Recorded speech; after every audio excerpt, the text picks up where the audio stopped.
Assalamu alaikum students, welcome back to my channel. Today we are going to explore how human thinking has changed over time from modernism to postmodernism and finally metamodernism. हम ये समझेंगे कि इंसान ने basically meaning और truth reality को वक्त के साथ साथ कैसे देखा.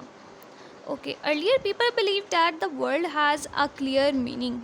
फिर वक्त के साथ ये बिलीव टूट गया. फिर लोगों ने हर चीज़ पर क्वेश्चन करना शुरू कर दिया और अब हम एक ऐसे दौर में हैं जहां इंसान दोबारा उम्मीद को तलाश करने की कोशिश कर रहा है, but in a different way. Okay, so this lecture is not just about literature, it is about human mindset evolution. The next slide, the modernism. Let's start with modernism. Modernism basically belong करता है late 19th century से लेकर mid 20th century तक. इस time पर world बहुत ज़्यादा change हो रही थी. World war 1, industrial revolution, cities का राइज और ट्रेडिशनल बिलीव्स का डिक्लाइन. लोगों के माइंड्स डिस्टर्ब हो गए थे. Everything felt broken. ओके, सो मॉडर्निस्ट राइटर्स ने क्या किया, उन्होंने ये नहीं कहा कि लाइफ इज़ मीनिंगलेस, बल्कि उन्होंने कहा लाइफ इज़ chaotic, बट हम इस केओस में मीनिंग ढूंढ सकते हैं. Okay, that is modernism.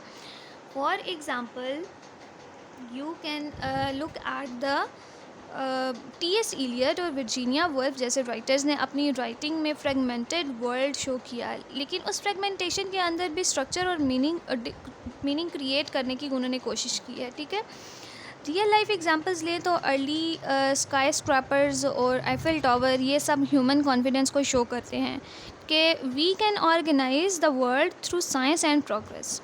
Okay, so modernism is basically broken world plus meaning की, you can say, search. Okay, then you can see this slide. There are Virginia Woolf's modernist literature and literary devices. Virginia Woolf is there, James Joyce is there, T.S. Eliot. Real life examples are there. Okay, the rise of psychoanalysis, Sigmund Freud, he is the modernist poet, and his modernist art directly mirrored humanity turning inward to examine the subconscious.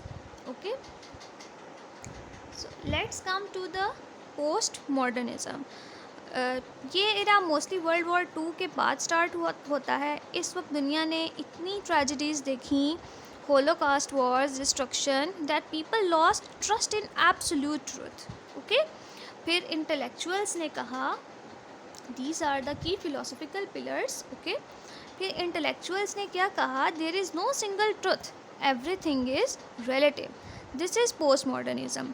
इस era में seriousness कम हो गई और irony ज़्यादा हो गई थी. ठीक है, everything becomes a joke, remix और a parody, you can say. Salman Rushdie, you must know about him, Thomas Pynchon और जो कर्ट वॉनगेट जैसे राइटर्स थे, इन्होंने ट्रेडिशनल स्टोरी टेलिंग को ब्रेक कर दिया. ओके, उनकी स्टोरीज़ लीनियर नहीं होती, नैरेटिव्स रिलायबल नहीं होते और रियलिटी जो है वो ब्लर्ड होती है. रियल लाइफ एग्जांपल्स में लास वेगास या आप पॉप आर्ट, एंडी वारोल की सोप जो है ना, उनको आप देख सकते हैं. ठीक है, ये सब बताते हैं कि everything is copy of copy, nothing is original, just enjoy the simulation. Okay, so what does postmodernism tell us? It tells us that truth is uncertain plus everything is irony. Okay, and then metamodernism, you can say hope and new sincerity. Okay, now comes to the most interesting part, metamodernism. 21st century में क्या हुआ, 21st century में हमारे पास आप कह सकते हैं कि लोगों ने the people they got tired of negativity and the sarcasm. Okay, constant irony से इंसान इमोशनली एम्प्टी हो जाता है. सो न्यू थिंकिंग इमर्ज हुई, जिसको हम कहते हैं मेटामॉडर्निज्म. इसका मेन आइडिया क्या है? इसका मेन आइडिया है we know everything is uncertain but still we choose hope. This is called informed naivety और न्यू सिंसेरिटी. ओके, मतलब हम नेव नहीं हैं but we still choose to believe, to hope and to try. Okay, David Foster और Zadie Smith जैसे writers इस thinking को show करते हैं, and you must know about them. There are the examples given there in the slides.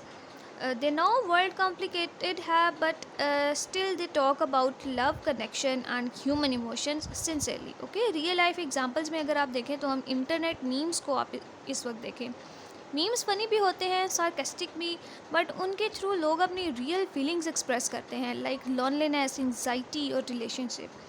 So Meta modernism is irony के साथ hope plus broken world के अंदर जो सिंसेरिटी है, आप इसको मेटा मॉडर्निज़म कह सकते हैं. Okay, so here in this slide is the difference between these three school of thoughts. Okay, you can go through this slide in detail, in which you will learn about attitude to truth, primary mode, okay, the core metaphor, literary icon, इनके कौन कौन से थे आप इनके बारे में जान सकते हैं बेहतर. ओके, मॉडर्निज़म सेज, आपके लिए इसको समराइज़ कर देते हैं. मॉडर्निज़म सेज वर्ल्ड ब्रोकन है बट मीनिंग पॉसिबल है. Post modernism says there is no fixed meaning, everything is relative.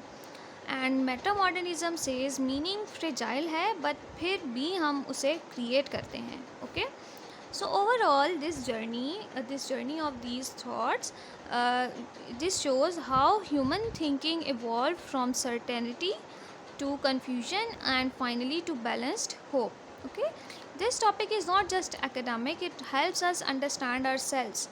आज के मॉडर्न वर्ल्ड में हम सब somewhere between irony and hope live कर रहे हैं. Okay, thank you so much for watching and see you in the next lecture. If you like this lecture, then you can subscribe it, you can like the video and you can share it with your fellows as well.